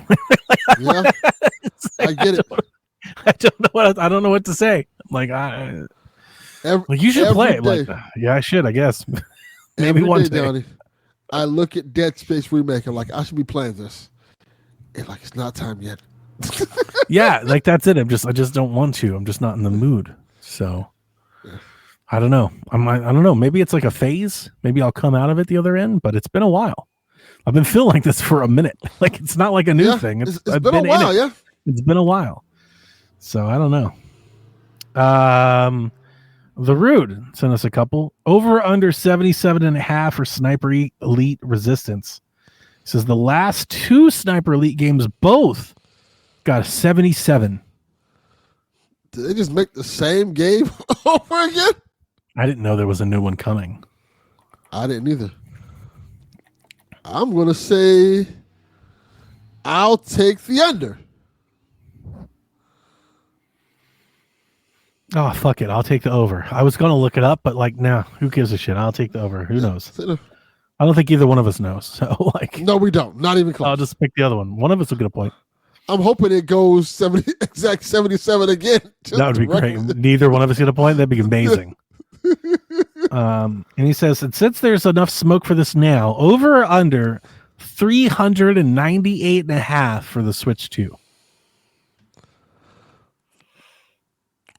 Over. That's the easiest over I've ever heard. It's 100% over. I'd be shocked if it was. I know nobody believes this. I'd be shocked if it was only $399.99. Like, that would be more surprising to me than if it was $500. I can see 2 SKUs. Well, here's the thing. I think they're probably going to make some of this money back because I think they're going to price the console aggressively because they're going to raise the price of games, and I bet they're getting a kickback from these SD cards that they're doing, which makes me think that those SD cards are going to be mandatory. They're going to tell us you need the express one because we get 15% of everyone that are sold. And that's kind of where my head is. That's where I'm thinking they're at. Because if you look at it, like, it's based on everything we've read, and I'm by no means a fucking expert. They're doing what they do. They're using older components, right? They're using an older motherboard, older GPU, older chip, but still SSD storage. It's still a screen. It's still fabrication. There's a better dock. Like, it's expensive. It's expensive to make something like that. To me, 400 just seems like the margin is super, super slim at 400. I agree. Makes sense. I don't know. Maybe they do a bundle. I could see a bundle with better storage. I could see like 256 at 400 and like 512 or a terabyte at 500. But that's not really Nintendo's thing. They usually, not always, but they usually just do the one. I don't know. 400 to me just feels like hope. And I do agree with people. I think for most people, they don't want to pay more than 400 for a Nintendo thing. And I think that's fair. And I think that's true. It's just in this climate where everything has gone up and inflation and tariff. I don't know. 400 just seems it's like you're asking for a lot. What if they sell? Almost feels greedy to be like, it's got to be 400. Yeah. It's like, I don't know, man. What if they have a version without the dock? I mean, it's not crazy on paper. Yeah. But it does kind of defeat the whole purpose of calling it a Switch. Yeah, well, they have the Switch Mini. A point that I would tell you is that, like, that would have been the move to pull for the Wii U, is to pull the tablet out, and they never did it. Yeah. Like, when the Wii U fucking failed abysmally, the move would have been to pull the tablet and sell the console at $199, and they never pulled that trigger. Yeah. Because the tablet was the console. It was a part of the experience. Yeah. So I don't see them doing that. Yeah, Garrett, that's what I was thinking. A Switch Lite 2, essentially. I mean, I think that'll come later. That'll come for Pokemon, but I don't think we're getting a tablet only and then a dock separate SKU. Because here's the other part. Then you run the risk of what if a lot of people buy just the tablet and not the dock? That's a good point. Then it becomes a handheld. Like that's now you may. What if you end up with a lot of docks sitting around? Like they want you to have the dock. So, yeah, I don't think that's. Plus, the dock is a USB port, an HDMI port, an Ethernet port, and some plastic. A fan. Yeah. It's not that big a deal. The overhead on the dock is a lot. See, the difference is you're looking at like, well, if you remove the dock, we'll keep the price low. I'm looking at it like the dock is so cheap, but if they put it in the box, they can keep the price high. They're telling you, look at what you get. Because if you take the dock out of the box, then people are going to be like, why is it 400? Why isn't it 300? It'll be 500 with the dock now. Yeah. I mean, I think the smart money is $399.99. Like that's probably the most conservative play. But with just everything we've seen over the last year, we've actually had companies. I never thought I'd live to see a company raise the price of a console. Yes. There's a wild thing that happened that we all just took in stride. They were like, that thing you bought yesterday costs more now. Like, what? That was the wildest thing I've seen in a while. Like, hasn't this shit been out for years? Like, shouldn't the price be the opposite? Nah, costs more now. More money. More. What? So, like, that stuff has me spooked. I'm going to buy it either way, so it doesn't bother me. It's $100, like, here or there. Like, what's the difference? But, like, part of me is, there's like 20% of me I'm reserved thinking, like, oh boy, people are gonna be big mad when Nintendo says $499.99, aren't they? Like they're gonna start screaming and tweeting all angry letters, and I'm gonna be like, good. That means I'm gonna be easier time getting mine than you. Like, yeah, you hold out. Like I can see it. That's a Steam Deck price. They'll be mad. I think the reason, again, I think it is $399.99, and I think the reason is because they're gonna get a kickback off of those SD cards, and because they're going to raise the price of games. Yeah. Without doing those things, I bet that damn thing would be $500. Yeah. Yep. We get back to the days for $100 cartridges. Perhaps. Anyway, that's the news. So you can do the questions. All right, let's get to these questions. All right, let's see. Which one goes? We'll start Barrett 33. Barrett 33 asks, if you were making decisions at Ubisoft and had to sell one of these 3 IPs to Tencent, which would you choose? Far Cry, Assassin's Creed, or everything Tom Clancy? I mean, I think like it's an easy question for me. I would give them everything Tom Clancy. I think that makes the most sense for them. Right. For Tencent. It always feels like too easy of a question to answer. It's like, that's not really... The harder one would be, which one would you get rid of, Creed or Far Cry? If you had to get rid of one. Well, which one you think would get you the most money? It would be Assassin's Creed, correct? Creed would be the most money. And which one you think would get you the least? It's Tom Clancy stuff. I was thinking the same thing. Because don't they have to pay licensing fees for Tom Clancy stuff? I don't know. I doubt think it. So. They've done it for so long. They probably have they've probably bought the rights that we just own the Tom Clancy name. Who else is going to make Tom Clancy stuff? Yeah, Tom Clancy. Like, is there a big bidding war out there for people trying to put Tom Clancy's name on video games? Like, it's more symbolic than anything else. Like, people aren't buying it because it's Tom Clancy based. It's just a name now, right? It's just, you know. Tom Clancy's been going for a while. Right. Yeah. I don't think that actually is all that valuable. But it's more multiplayer stuff. It fits in. I mean, I could see Tencent being like, give us Far Cry. We think there's potential, your untapped potential in Far Cry that you're not getting into. Because the sad part is I love Far Cry the way it is, but I totally see like a live service multiplayer Far Cry being like the biggest thing in the world. I could see that being a thing. I just wouldn't like it, but I could see other people doing that. Yeah. So I definitely can see that happening. Yeah. Assassin's Creed has a lot of potential. They've kind of fucked it up, but like there's no reason that there isn't like a multi-movie TV series Assassin's Creed something. That is the perfect one to do something with. It kind of writes itself. It's pretty easy. Yeah. So they just sucked at it. Like their version just sucked. Very bad. But it's a good property. Yes. All right. Our next question is from Kyle the Pug. Fuck you, Kyle the Pug. Thank you. Appreciate that. Gotcha. What are your football predictions for this upcoming weekend to see who gets to the AFC and NFC championship games respectively? I don't even know who's in it.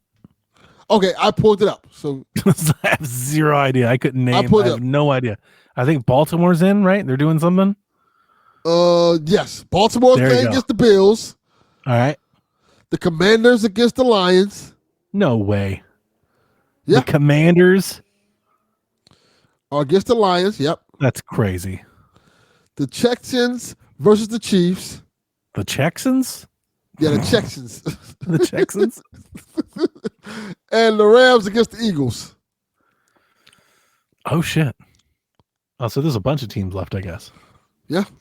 I'm final rooting. four. I'm rooting for the Bills and the Lions, and that's it. Everyone else can lose. I'm rooting for the two teams. I'm going Go for the Bills Lions. and Lions. I like the Lions a lot, and I have too many friends from Detroit who are rooting for the Lions. Yeah, And I feel really bad if the Lions lose because they're going to be so depressed. I'm watching them in their goofy ass Lions jerseys. Did you see the guy that got fired from Philly? I think I did see that. It was like going viral. I saw on TikTok last night. I did see that. There was this dude like cussing out this Packers fan. She was like so nice, and he was like, "Listen here, he's calling her the C word and shit." And then they found him. Like people looked him up, found his employment, told him. They were like, "Yeah, we had to fire him."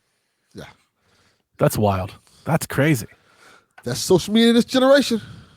Don't do shit with cameras around because they will find you. Look. But yeah, I'm going for the Lions. Nice. Yeah, I got to root for Flex. Rooting for Jason. Not really. He'll be all right. Hey, if the Lions can do it, it gives me faith as a Browns fan. One day. Yeah. One day. Like the light might shine upon us. We can take these bags off of our heads. Maybe one day. At this point, like I'm actually starting to go the opposite way. The Browns are such a joke. Like I just kind of want them to lose. Like I'm starting to just enjoy the losing. It's like, let's be great at this. Let's lose in extraordinary fashion like nobody has ever lost before. Let's be so memorable about this. Let's set records. You know, it's like let's go crazy. I respect it. Like that South Park episode where the kids were trying to lose. They got really good at losing. Let's just start doing that. All right. Our next question from Dilfy, a.k.a. D-Life. Who's winning Monday night? Notre Dame or Ohio State? You know who I'm going for. Shut up. We don't want to hear about that. Indiana? Now he's an Indiana fan. Exactly. Oh, this is some bullshit. Where's your Illinois flag, D-Life? Yeah. Where's your Fighting Illini, Mr. Bulls? Goddamn faker. I thought you were a fucking Northwestern fan, Mr. Chicago. Yeah. Oh, now he's all like, fucking Indiana, hometown. Some bullshit, man. I mean, I'm Buckeye, you know, so like I'm rooting for the club. I don't think I can root for Notre Dame. It was a tough year for my Buckeyes, and they've made a very memorable run here. I'd like to see them cap it off, but Notre Dame's very good. I think it's a tough game. Like they both play really good on defense. I have no idea who's going to win. The last time Ohio State and Notre Dame played, the shit came down to the final play on the goal line. You know, so I can't sit here and act like, oh, it's going to be. I have no idea. It's going to be fun.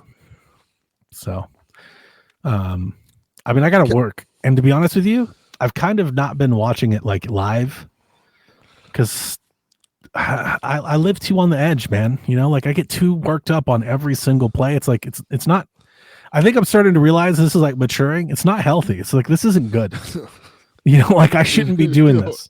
You know what? You're absolutely correct. You know, so it's like, you know what? Show me the highlights after the game. Like, let me watch it after I already know. Like, it's like I can't take it anymore. I get it. I really get it. Yeah. All right. Seth asks, who are you repping in the TGL? I don't know hell that means. Okay, so this is a new thing that just started. It's not really new, but it's new to most people. Okay. This is it stands for the Golf League. Oh. And it's a venture that Tiger Woods and Rory McIlroy have put together. They've partnered to do this thing where they play virtual golf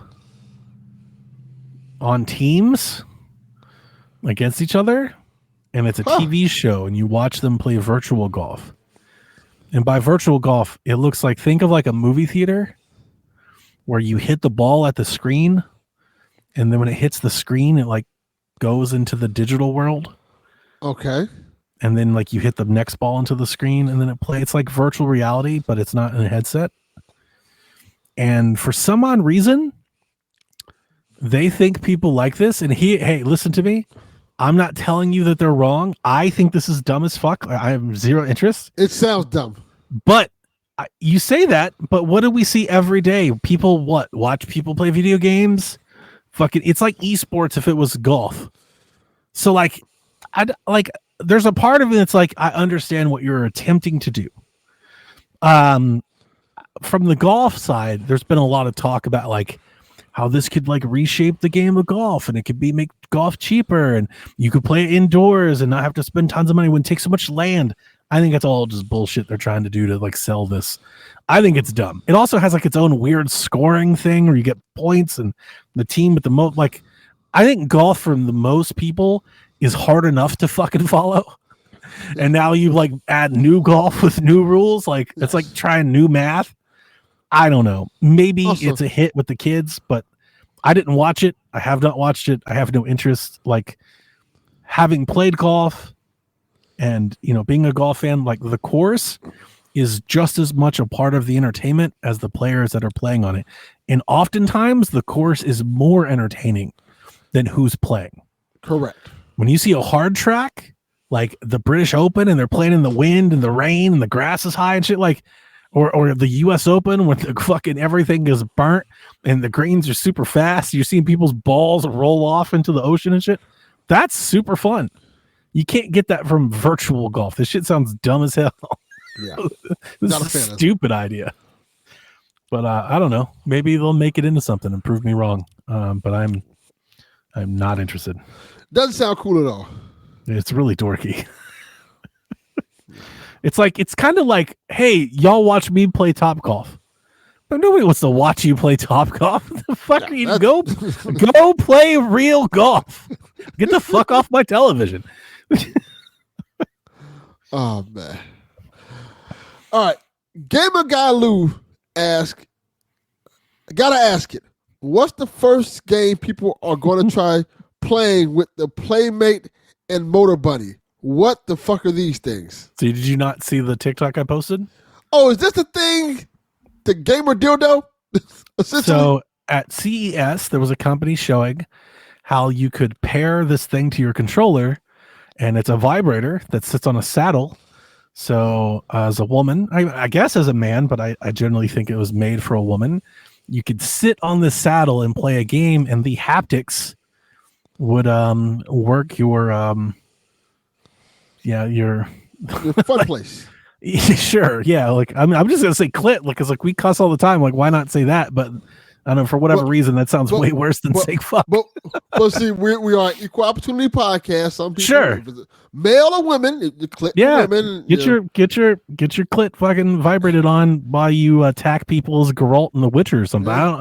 I'm not exactly sure how the game part. It seems like when I saw it, I was like, this is like the next thing you're gonna see, like the hot tub girl on Twitch doing. Yeah. You know, like you're not gonna be able to see it, but you could hear it probably. You know, and they're like, what game do you want me to play? Can we just play games? I was like, what the fuck are we even doing here? Look, I like sex as much as the next person. Same. But I don't need to, like, you know, remember the episode of Seinfeld where George trying to combine like eating with sex? Like, I don't understand. It's like the best thing. It's the best of two things. kind of feel like we're getting in that area now. Like, oh no, I don't want to hear Dev love it. He's all about the haptics. He loves it. When you pull the bow back, you're gonna feel it all right. You're about to feel it a way you've never felt it before. I don't know what game would you want to play like this? I don't want to play any game like this. That's what I'm saying. Like, what? I don't know. I don't get it. It feels like a Twitch stream thing. It's like, here's a provocative way to attract attention on stream. Yeah. Oh man, can you imagine me playing Astrobot with the haptics? Astrobot clit haptics. God, that sounds wrong as. Yes, it does. Not Astro. Not Astro. Mario, man, the Switch 2 is going to hit like different. Gonna hit different. Boy. Man. Captain Awesome asked, I just finished Cyberpunk. Amazing game, by the way. Yeah. And I have to say the game is a 10 out of 10, but the ending for me is an 8 out of 10. All of them. Do you guys agree or you love the ending of Cyberpunk? I love my ending. Which one did you get? V joins the Nomads with what her name? Pan Am. Yeah. Yeah, that was my first one too. I played Cyberpunk when it was broken. I love that game. Like they were like, hey, the Xbox version is the only one that works. I'm like, all right, I'm playing the Xbox version. And it had all these weird bugs in it. I loved it. I need to go back. I need to get back to it. I mean, I don't know, it's hard to say. It's like you're trying to rate it. I think most of the endings are good. I really liked my ending. I wouldn't say it's amazing. I mean, 8 out of 10 I think is fine. That's very good. Yeah. I think games have a hard time ending a lot of the times, especially when you're doing very action-packed sci-fi type shit. I always look at like most Uncharted games, like the endings are like fucking just weird. Now you fight the fucking ghost monsters. Like, what the fuck are we doing here, man? Turn into a Scooby-Doo cartoon. Yeah, it really does. Like, games have a really hard time ending sometimes, and I think it's rare that a video game ends in a way that like is really felt.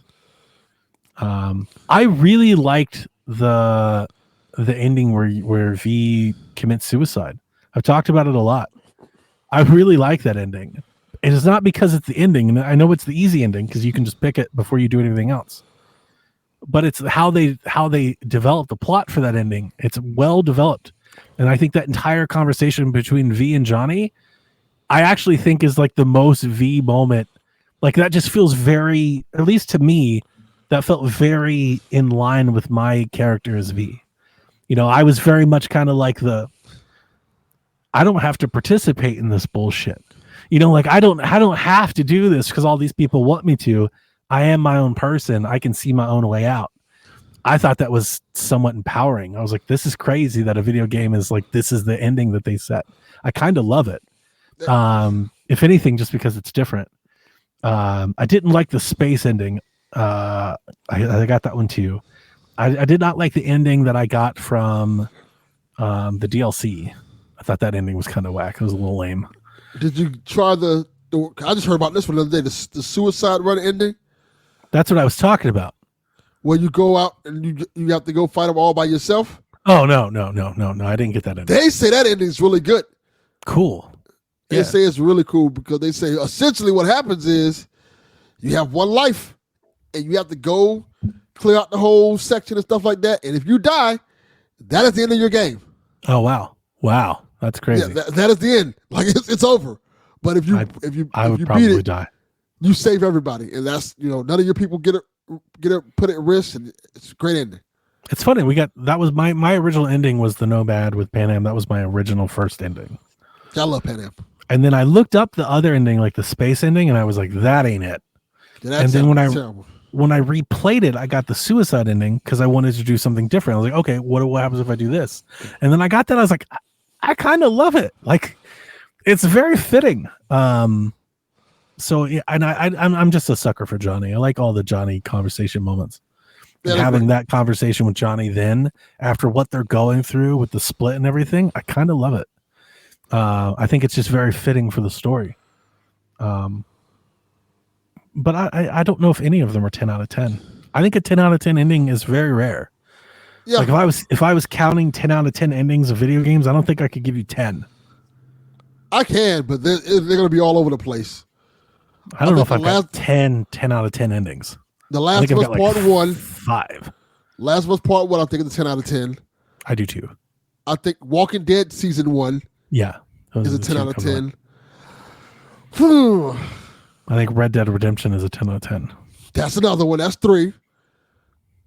I would probably put in there. What's another one? There's a few good ones in there. I'm trying to think of Metal Gear Solid, I want to say. 10 out of 10 ending? I think it's Metal Gear Solid. Just the dude bros driving off into the jet ski sunset together. What that? I'm trying to think. What that 10? That's 7. Metal Gear Solid. Metal Gear Solid. PlayStation 1. Metal Gear Solid. Yeah. I don't remember that ending now. It's Hal Emmerich and Snake. They get on the jet ski and they fucking take off. No, that is not a 10 out of 10 ending. I mean, I think it's great. I love it, but it's not a 10 out of 10 ending. I'm trying to think. It's a Metal Gear game that I think had a really great ending. I'm trying to think which one was it. 3? It might have been 4? 3. No, 4's ending is way too goddamn long. Well, it's long, but I mean, it's a pretty great ending, but it's long. It might be 3. Ocarina of Time's ending? I don't think Ocarina of Time's ending is a 10 out of 10. I think Tears of the Kingdom's ending might be a 10 out. Like the ending for Tears of the Kingdom is pretty fucking great. It is dope as fuck. I think it's my favorite Zelda ending. Like it's really good. I was like, really whoa. Good. Yeah, they really nailed it there. That's one of those endings that, like, yeah, this made it all worth it. See, BioShock? You're at like 4. BioShock? You think BioShock's ending was great? The ending sequence. Oh, hang on. I was thinking of Infinite. No, Infinite. I don't remember BioShock's ending. It's been so long. Mass Effect 2 is definitely 10 out of 10. Well, I'll let you have that one. I wouldn't know, but fucking mid-ass game. I know it's so many people's favorite, but I legit don't get it. I love BioShock. I love Mass Effect 2. Stare at these people's eyes. Like they're just like the whole time. Like, I don't get it, man. Yeah. You got any more? Like you said you could definitely give me 10. You were like, I definitely can give you 10. You're struggling to give me 5. Trying to think of ones I could think of that are the memorable ones in my head. Right. I think Uncharted 4 has a great ending. I don't know if it's a 10 out of 10. I don't think it's a 10 out of 10. It's a really great ending. It's not a 10 out of 10. I think Journey is a 10 out of 10 ending. Journey? Okay, that's a good one. You know what? God of War. PS4. Good ending. I love that. I don't know if it's 10 out of 10 good. I think that might be 10 out of 10 for me. I like Uncharted's anymore, but it is a good ending. It does a lot. It does a lot in that last moment. It's very captivating. I think Horizon's ending was very captivating. I liked Horizon's ending more than I liked Horizon's game. Oh, nah. Like, I liked the setup. I was like, oh, shit, what are we doing now? And then it was like, game's over. I was like, God damn, now I want to play the game. I think they did that very well. Spider-Man PS4. That was a great ending. Life is Strange? Yeah. Not 10 out of 10, though. No, 10 out of 10. Nah. 10 out of 10 is like a perfect ending is hard to find. They are. Honestly, even good endings are like it's hard to come by. It's a rare thing for me. When I finish a game, I'm like, that was awesome. It's oftentimes I'm like, I can't believe that's what they did. It's like, this is how we're ending. And I think of a million games like that, right? I think of Infamous. I think of Rage.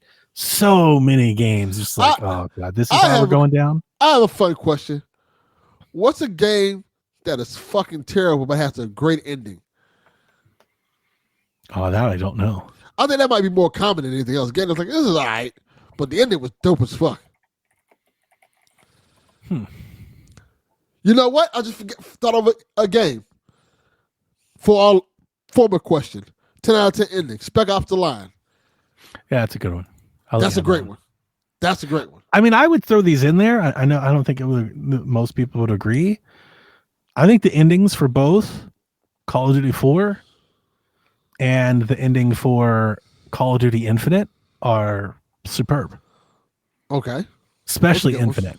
Infinite's one of the only Call of Duty games where I actually sat and watched the credits. That's a good one. At the end of Infinite, there's like a credit screen where you see all the people that died along the way. And like, I was like, oh shit, like it actually had impact. I'm telling you, people sleep on that fucking game. That game was incredible. Great solo single player game. I'm gonna go back through some of those Call of Duty games. Amazing campaign. Everybody should go and play Call of Duty Infinite to completion. It's great. Or Infinite. Is it Infinity War? I'm not sure. What is it? Infinite Warfare? Infinite Warfare. Yeah. It was incredible. Endings are tough. It's a hard question because they don't happen a lot. Arkham City. That is a great one. Yeah, I almost forgot about that. Good call, XPS in the chat. Very nice. That's a great one. One of my favorite ones. Yeah. All right. Our next question is from Math Man. The major Switch presentation happened less than 2 months before the release of the system. If the Switch 2 is more of the same, how much time do you think they really need between presentation and release? I don't think they need any. I think we've talked about this for a couple weeks now. I don't think we really need a whole lot of time. I think there will be time. Like, I'm not believing that this thing is launching in March, because I think Nintendo is going to market it. And they're going to have events, and so I think they're going to do that. But do I think they need to? No, I think that idea that we have to market a thing for a certain amount of time, I don't think that really applies in this situation. People know what the Switch is. It's a common thing. They're keeping the same name. It has a 2. We know it's a sequel. It's not doing anything drastically crazy. You don't have to reteach people what it is. Yeah. It's established. Like, does the iPhone have to do this? Like, I was just going to say that. You know, like, that's kind of where we are right now. So I don't think it's a household thing. I don't think we need that. What we need is how much it's going to cost. When does it come out? And then they can start jumping the hype with game announcements. Apple be like, Tuesday is the announcement of iPhone 16, and it comes out Friday. Yeah.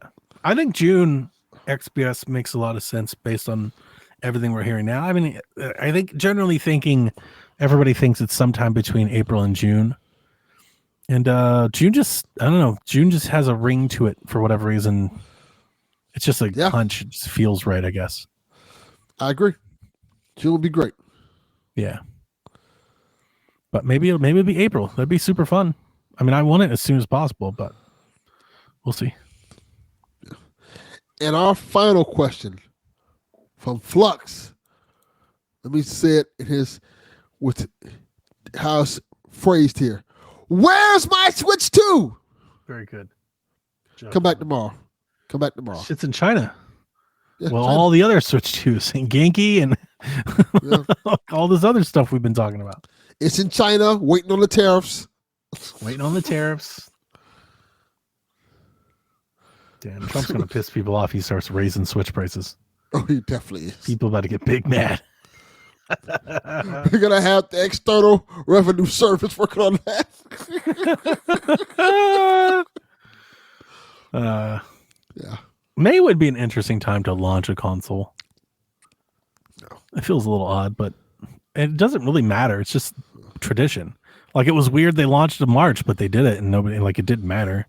It really didn't matter. It doesn't, because here's the thing: it doesn't matter. You can launch whenever you want. Like, I don't think it matters. Yeah. It's just breaking tradition. You can say it whenever you want to say it. They're gonna buy it regardless. Yeah, pretty much. Especially initially, you know, we sold 14 million Wii U's, so there's 14 million people out there going to get it. Now, you may have to work to sell more than that, but there's 14 million of us going to get it initially. You'd be good for a minute. You'd be good for a year or so. I think I like the idea of getting it out in advance of the fall. You get it out in like May or June. You give it several months to have stock and restocks, right? And then you come back in the fall with some heavy hitting games. And then you almost have a second launch. Like, you get it out there for like the early adopters, and you get the people talking and getting games going. And then that's why I was telling when we were talking about Shaq, that's why I think we're getting something like a service game at launch, like a Mario Kart or something. And then I think the 3D Mario comes in the fall, because right around Black Friday, that's when you release the new big game, and that's when you push the new console, and that's when everybody goes out and starts. It's almost like a second launch. It's like you have first launch, and then you have second launch. All right. I have one question for you, Donnie. Since the rumors are we're getting the Switch 2 announcement tomorrow, right? Yep. That's the going rumor. Do you think we're getting any looks or any hints at games tomorrow? 100%. They're not going to show us the console without showing us any games at all. There'll be games like on the screen. It's going to be, I'm expecting like the Switch Karen trailer. We're going to get a trailer of people playing Switch. And we're going to see some new games. We're going to see some old games. We're going to see ports of games. But we're going to see games. We're going to see something. We'll probably get our first glimpse of like what the new Mario Kart looks like. We'll get a glimpse of a couple ports. If it were me and I was making the trailer, if I ran Nintendo, shout out to Bobby Pauls. Rest in peace. If it were me, I would get a big Japanese game, a big AAA game, a sports game, and a Nintendo game or two, and those would be the games that I would have played. So I would have a FIFA or a Madden, probably a Madden because that's something the Switch didn't have. I would get like a Final Fantasy or maybe a Metaphor, something like that, an Elden Ring, like a big Japanese game. I would try to get a big AAA port of something, maybe Assassin's Creed. I think that's a good one. Or a Call of Duty, like a big AAA something. And then I would sprinkle in a Mario Kart and like a Metroid. And I would have those 4, 5, 6 games in the trailer. People would be playing those throughout. I like it. I think you definitely do Mario Kart because Mario Kart's going to be the game that people like sit the Switch down on a table and they pull the Joy-Cons off and they play together. That's that co-op game. You know, like that's the Switch part. So I definitely think you want a co-op service game like that. And then the other games, like I could see like a dad or like a dude sitting at home on the TV playing Elden Ring. Like it's that Skyrim moment, right? Like it's something like that. Or a Metaphor. Metaphor might be too obscure though. You want big. You want to do Metaphor. You want big games that people recognize from Immenent. Like you don't have to show them title. Like they just know what it is, right? Call of Duty, Madden, Skyrim. Like these are games people just recognize. I know what that is. You know, I just don't know what those are right now. You know, what are the world's most popular games right now? Johnny 32 jokes. It says Indiana Jones, but no, that's one of them. That would be. It could be, but the problem with that is it Indiana Jones first person? Yeah. I could see people seeing that and being like, what is that? Well, they do show Indy. Like Halo could be like if that's a real thing. Oh fuck, a moment of Halo, that's it. That would be huge. What are the big ports? Like look, I've said it before. I'm gonna keep saying it. Cyberpunk. You show somebody playing Cyberpunk on the Switch 2, that conveys to people this is a new generation. This is something you couldn't. Yeah, this is a big deal. It runs Cyberpunk. You know, like Cyberpunk is that Crisis, that Skyrim of a new generation. So I think something like that is I think Assassin's Creed fits in that same mold. And there's lots of rumors this week. We're talking about it on Shack. There's lots of rumors this week that Ubisoft has multiple Assassin's Creeds in development for Switch 2. So if they are porting Mirage, for example, and it's a day one game, show a picture of a dude jumping off a tower, assassinating someone. Yeah. Like that gets the point across. Like this is a big deal. It's a big jump. Switch 2 launching with Master Chief Collection would be nuts. I could see it. Assassin's Creed. That's where Microsoft. Like, look, I've had a lot of my ills about Microsoft, but like this is kind of the point I've been making the whole time. If you're gonna do it, then fucking do it. Quit fucking footing around with it. You know, like if you're gonna do it, then what are we doing here? Let's get fucking Halo on everything. Let's make Halo big. Launching with Halo and Assassin's Creed Shadows is incredible. So I could see it. That'd be dope. And that gets people talking. You know, the whole internet will light up if something like that were to happen. I think Final Fantasy. If there's Final Fantasy 7, if that's that picture in the that's a big deal. 7 remake and 7 remake 2. Yeah, because it's got to be something symbolic or iconic that people can just realize think about it like you get to see in a trailer. Let's say the trailer's 30 seconds long. You're going to get to show 5 games. Those games are going to be on screen for 3 or 5 seconds a piece. So you have to convey what that game is to the viewer in 5 seconds or less.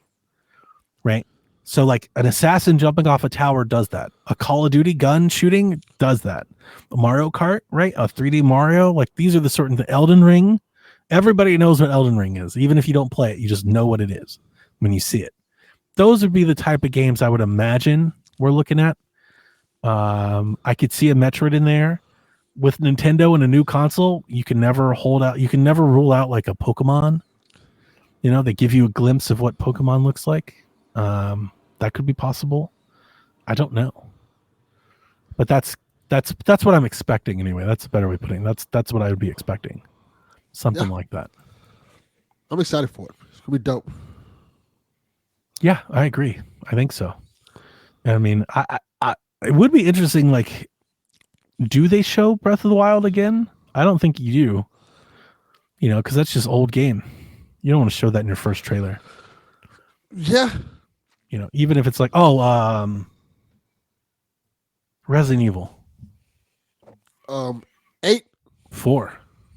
or 4, yeah. Something like that. You could show that running, like somebody like, you know, walking to a busway or a subway or something, and they're playing Resident Evil 4 on the go. That's a big deal.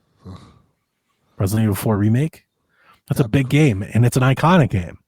Like that's one of those games you could see 3 seconds of Resident Evil. Like that's Resident Evil 4. You don't need to see the title. You don't need to see the pictures. You know what it is. It's games like that. That's what I think you're probably looking for. Games like that. Games that convey exactly what this thing can do without them telling you what it is. 4 is a really good call because it's an iconic game. Iconic game. Yep. Not on Switch 1. Not on Switch, but it was on the GameCube. Super scalable. Scalable, yeah. It's a great one. Yep. I don't think that does it for us. Oh, made it. Man. Last one, XBS College Football, best-selling sports game of all time. That's a good one. That's a great one. And it really conveys to people that, like, this console is different than the first one. Like, this is getting these games now. Yeah, 2K. Games. Wasn't 2K in the first one, in the first trailer? I think it was. What do you even talk about? I mean, 2K is legit one of those games. Like, everybody wants, I know not everybody cares. There's a large amount of people out there that do care about their sports games. And just seeing what 2K or college football or Madden could look like on a handheld, that will actually sell the console to people. My thing was that when the Switch originally came out, I wanted to play WWE 2K on the Switch so I can take my series with me. It just didn't run good. Yep. I mean, FIFA is the one that has the biggest reach, but FIFA has always been on Switch. So I don't think that's the easiest way to sell a Switch to. I think Madden or college football, but I honestly think Madden because NFL is a bigger brand. It's a bigger property. Yeah. I think Madden, you just show a glimpse of Madden, you know, and I think it's a big deal. People like the Switch 2 will have Madden. Now I can buy it. Yeah. You can take Madden anywhere. Take Madden anywhere. There's people that'll double dip. Yeah. Mm-hmm. And it plays like modern Madden. Yeah. There are people that have never bought a console that'll buy one for that. Yeah. As we saw with college football. College football moved units. It actually shifted hardware because you could only play it on the new hardware, so people went and bought it. It was an inflection point. And that's the kind of stuff you're looking for with Switch 2. I was telling people to go buy a Series S so they can play it. Yeah. Yeah. Plays great on Series S. Okay, here you go. Buy this. I know you want to play college football. You ain't got that much money. Buy this console. You got it. Yeah. Yeah. I'm looking forward to it. It should be a lot of fun. I'm hoping it's tomorrow, of course. I'm hoping it's any day. I'm hoping it's now, like literally as soon as possible would be great. And then more importantly, I hope we get to pre-order it. That'd be great. Like I would very much like to see the trailer, get in my car, go to GameStop and put my order down and I'm done. That would be great. That would be a great day. Yeah. As opposed to waiting, trying to get in lines and queues and try to feel like I don't want to fight for consoles anymore. You know, I'm not about that F5 life. Like, right. It's like, I'll get it whenever I can get it. Like, I'm not trying to fucking stay up all night and shit trying to prove or something. Got to age out at some point, you know? It's like, I don't need that bad. Yeah, that does it. I was going to ask you, not that I want to extend the conversation any longer, but I wanted to ask you generally just what you were feeling about, like how you were feeling about wrestling, in particular AEW, because I know we're very different on this. I tried to tune into AEW last week, man, and I think it's bad. I'm not gonna lie to you, like it's almost at, like, for me, it's almost at like an all-time. I'm like, dude, this is really bad. Like, this is just bad. Last week was bad. It's just not compelling, and it is, and you're right, and it's bad. Like, it's bad, and it's not very compelling. Yeah, last week was bad. This it's week, not good bad. It's not funny bad. No, it's bad. It's just bad. Yeah. It's like, oh. This week, from the quick glances I've taken at it, looks like it's been really good. And doing a lot of stuff that I think is interesting, even though there's still some weird stuff. I didn't get to watch it. Maybe in context, I would enjoy it or understand it. But yeah, looks a lot better this week. That Jericho match was sad. Yeah. Samoa Joe's apparently back. Oh, that's good. Kenny Omega's back. All the fucking tag matches with the fucking Dean Ambrose and stuff. It's like, oh. Yeah. That whole faction is bad. Yes, it is. It's very rough. Like, just stop. You got to know when to pull the plug at some point. Yes. Give it to the Hurt Business or something. Like, do something else. That's what they should give it to. Pivot. But, they're great. You know how I feel about AEW and their factions. They're just fucking, everybody's in 8 factions all the time. Yeah. It kind of loses its fear factor. When everybody's in a faction, it's not special. The whole point of the faction is that the numbers game overwhelms you. It's something for the face to chase and overcome and beat. But when everybody's a faction, there's nothing. It's just, you're all the same thing. And the problem I've had with it, at least with the Moxley faction, is he's not facing the factions I want him to face. It's just a shitty NWO. Yeah, it's like, all right, you have this faction, but no one cares about the faction. Like, all right, okay, cool. It's just a shitty NWO. Like, he should be facing the elite. People like that, the Hurt Business. I don't want to see him face random wrestler X. No. Well, no, it's not random. They got Edge and FTR. That's a thing. Now they do, but rated FTR. That was cool until they're like, hey, let's add fucking 93-year-old Chris Jericho in here. I don't think it's cool. I was like, why are we doing this? I was fine with that because it made somewhat sense. Like, okay, this is cool. I like FTR. I like Edge. Edge can still wrestle. I know people are like, oh, this is an old guy. It's not that it's old. It's I think his shtick is old. His character is tired. He's been kind of doing the same thing for like 5 years now. Like, his character is like the entrance. It's like, I'm gonna have the pop surprise. We're gonna do this on this stage. It's like, that's the character. I think in terms there's not a whole lot. There's nothing more to it than that. Yeah, I think in terms of how this feud has been going, I think FTR and Edge makes perfect sense for him to feud with, as opposed to, hey, here's these baby faces just all of a sudden just team up together to face Mox. Like, oh, this doesn't make much sense. Oh yeah. So yeah, I watched last week and I thought it was bad. Meanwhile, how are you feeling about Netflix, WWE on Netflix? The first week was okay. Like, I get it. This is kind of like a thank you, Netflix, for having us on. It's cool. This week was... They booed our fucking dude out of the fucking building. Thank God. I was so happy. I liked this week's episode a lot. I was like, this is really good. Was really good. It was. They made him look like $1 million. I also love that I've not been watching it live. I know Netflix, that's the whole point they want us to. I'm not, because it's on Netflix. I can watch it whenever I want. So I'm loving that I can like scrub through it. Yeah. You know, if I don't like a promo, fast forward. Yeah. If I'm not digging a match, fast forward. I love it. I'm like, oh, this is amazing. I have not been able to watch live because I've been recording every goddamn time it's on. Hey, you're the one that set the time for Monday, not me. You did that. Well, I had no choice. Haley would hunt me down. You saw how manic she was? Yeah, she was. I was like, I am clinically manic, and I was like, whoa, you need medicine. if we wouldn't have recorded Monday, there would have been a motor in Canada. It would have been my fault. Yeah, it was good. The promo, the Drew, Seth, like it's all good. Yeah, it's compelling. It's He fits in compelling. there. He's doing great work. I give props to is. him. You know, I don't like I don't like He him, is. It but works. he's. I did not have like match of the year CM Punk on my bingo card. Like he's kind of killing it. They figured out the formula. Like, hey, let's not have him wrestling every goddamn week. Let's make it like just trying to put over anybody and everybody. It's like Yeah. no, like he's an attraction. Let's treat him. maybe once a month, twice a month. Speaking of that, this is why I wanted to ask you. Now I remember. I heard Malachi Black is out. Yeah, he's gone. And he did it the way I thought everybody should do it. He waited till his contract was up and like, all right, I'm going. Oh, that's a big deal. He comes back to WWE. That's a big deal. That's 100% where he's going. They're going to turn him into something. That's 100% where Like he's going. I'm dead serious. I mean, like future world champion, something like that's a big deal. Yeah, He's a big I deal. hope so. He's great. I like him.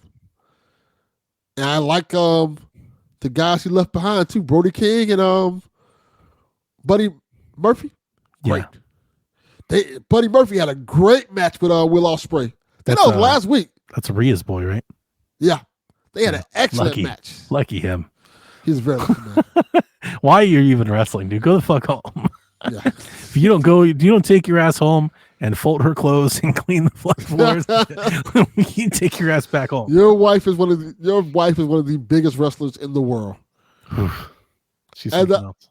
I told somebody the other day, like, I know women who don't like wrestling, who know who the fuck Rhea Ripley is. Oh yeah, she's a stud. Yeah. I'm lucky. I've been telling people that since the NXT days. I was like, this is it. It's to the moon. Yeah. She's it. People be like, hey, you like wrestling? Yeah.